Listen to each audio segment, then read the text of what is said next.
If there's one thing that President Trump can do, if that's the one thing he gets done,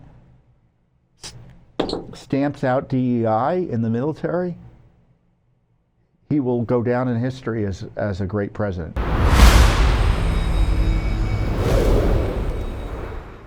The Judicial Watch never stops. Today is May 30th, which is the traditional Memorial Day.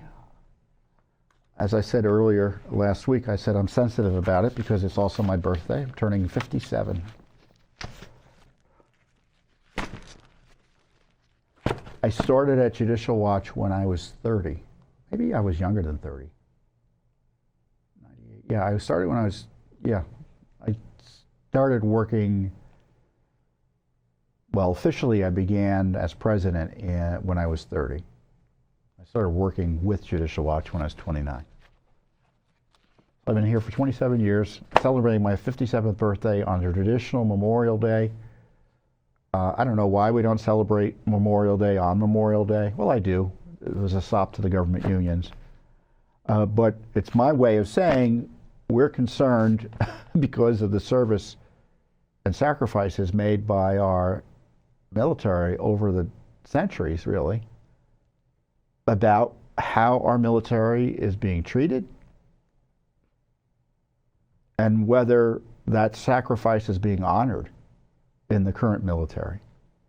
And that's why we were so upset, as were many actual veterans, certainly Army veterans, but frankly any patriot was upset when it was announced last year that West Point, the United States Military Academy at West Point, was changing its mission statement to remove duty, honor, and country from it. Now, duty, honor, and country is the motto of the West Point, but it was, I think, after it was put up, the last time the mission statement was changed to include that was, I think, in '98.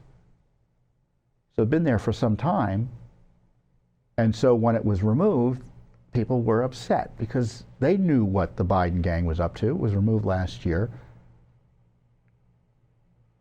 Diminishing core values as it relates to the military and its purpose. And so what Judicial Watch did was, as soon as we found out about it, we began asking questions, and when we didn't get answers, we sued.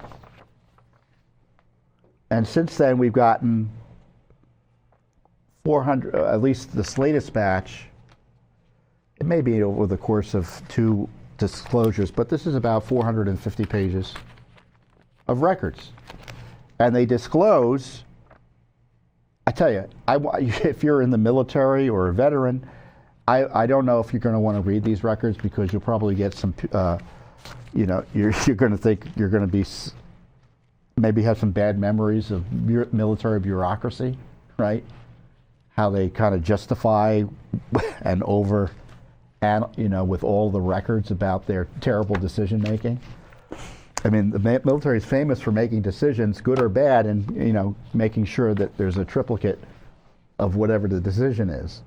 And these records detail the cover-up of the removal of duty, honor, and country from the mission statement. And so it was announced in March of last year, and what had happened was a critic of the Biden gang's efforts to destroy our military attended the West Point Board of Advisors meeting.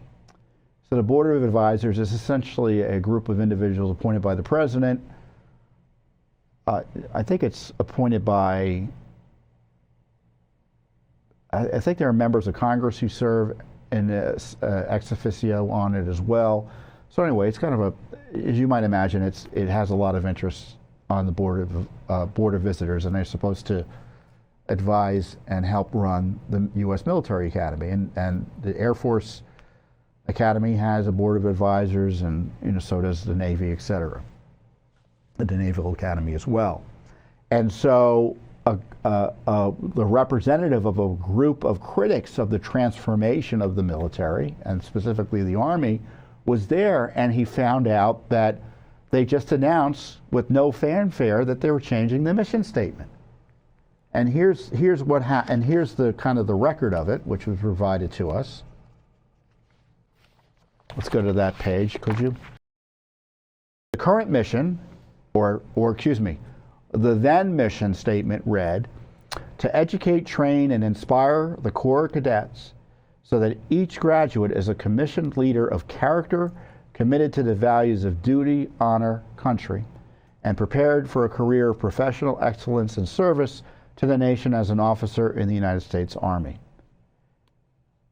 They changed it, and still not clear who the they is, to build, educate, train, and inspire the Corps of Cadets to be commissioned leaders of character committed to Army values and ready for a lifetime of service to the Army and nation. So duty, honor, and country was dropped unceremoniously by the leadership of the Biden administration's Defense Department and West Point. And it caused quite the uproar, both internally and among graduates, the long gray line, as it's called. And what was the response? Let's come up with excuses and try to justify the rationale without explaining the basis for it. Typical bureaucratic response. And it's clear from the records that we've uncovered in this whole group of records, and I encourage you to go and look at it.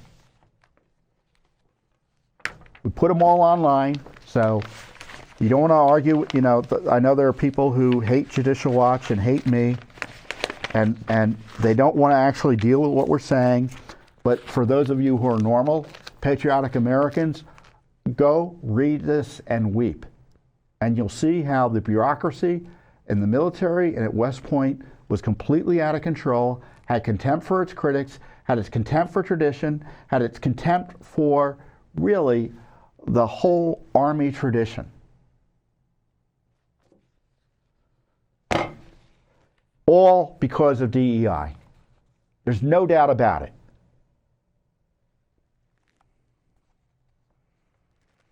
So the key records show that they were celebrating. The problem they had was it got out around the time they were celebrating what's called Founders Day up at West Point, which commemorates the creation of the military academy and I think the Army.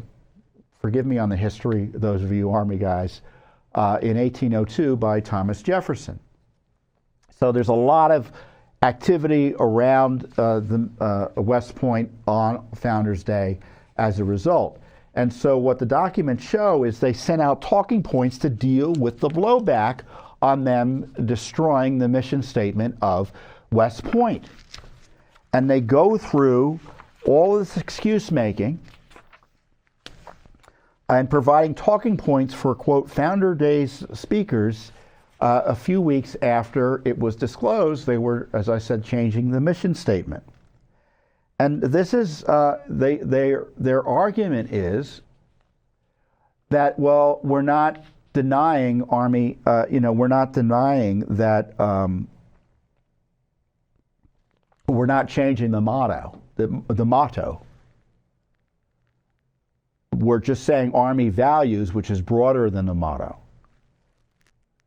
These organized, so they said the motto was not added to the mission statement until 1998, as if that makes a difference. Why was it taken off? And this is what they tell their people to say. Avoid saying removed, replaced, deleted. Just refer to the updated mission statement and reinforce the motto remains unchanged. The talking points include: avoid the perception that the external review team, which, by the way, and the documents show, include political appointees of Joe Biden at the Defense Department, was political or made the decision. The Academy selected them. So they're misleading what's going on here. Now, there may have been a review team that was pushing this, but the final decision-making, and the decision-making generally, according to the documents, included political appointees at the Pentagon. Academy leadership made decisions. Misleading. The head of the Army made the decision, according to the documents, or at least was involved in the decision making.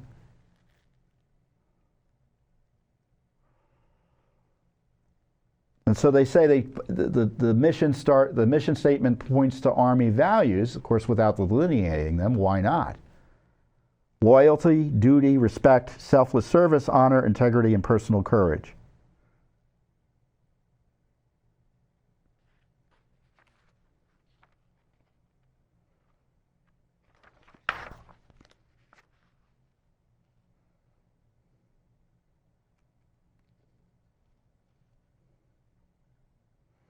And then they go after the group that highlighted the change. In the email traffic, let me get my press release out. There's a lot of documents here. I spent the day looking at them, and I just got madder and madder, because I just saw a bureaucracy out of control. And I encourage you to go to because this group has been doing, as far as I'm concerned, the Lord's work in highlighting this issue. The MacArthur Society of West Point graduates, and they smear them as, quote, a small but vocal group of Academy alumni who criticize the Academy on our continued transformation efforts. There you have it, folks.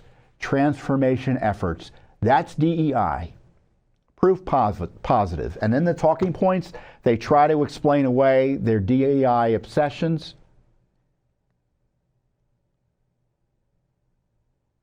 That they're forcing the West Point people to go through, the cadets up there, I call them people, the cadets. And when you look at the MacArthur group, the alumni group, they're desperate about West Point. They feel that it's failing our country. They highlight how ROTC officers in civilian schools have a greater success rate or are kept longer in the military than Academy graduates. I didn't know that.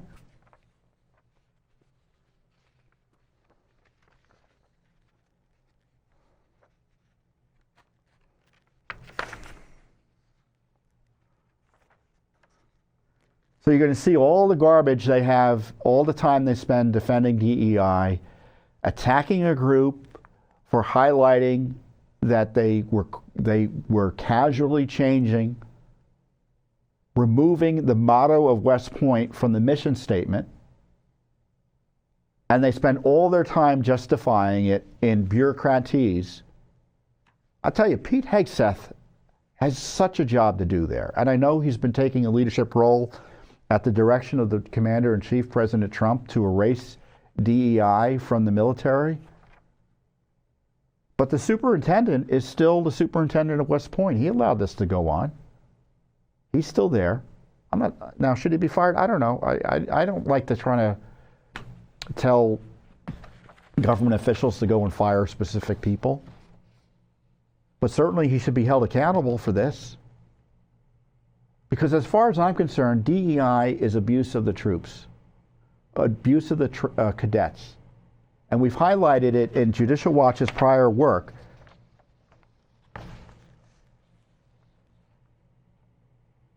That the cadets are forced to go through brainwashing.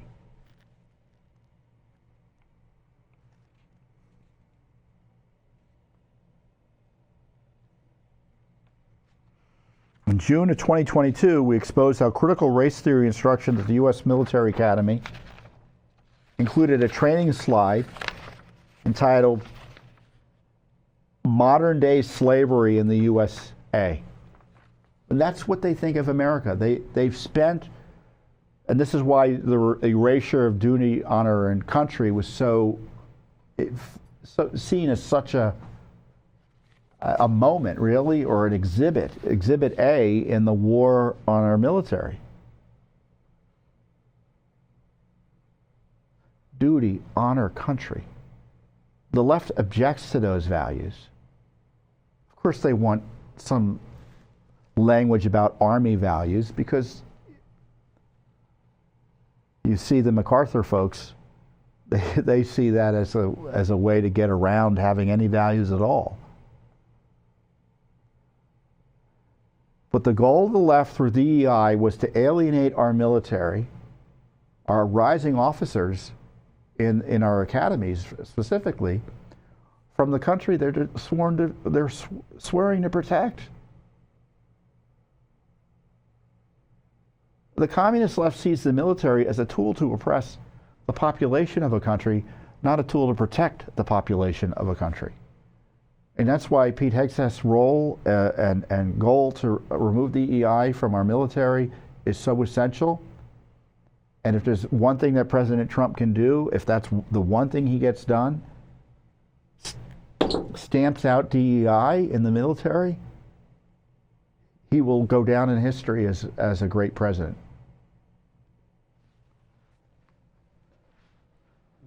And we've been working with retired military on the various academies trying to expose what's been going on. But it's important we know who's involved and what they did. And these records help describe that. And you'll see in the emails and such, the leadership had contempt for those criticizing them here. Really frustrating, or outrageous, or maybe both. Thanks for watching. Don't forget to hit that subscribe button and like our video down below.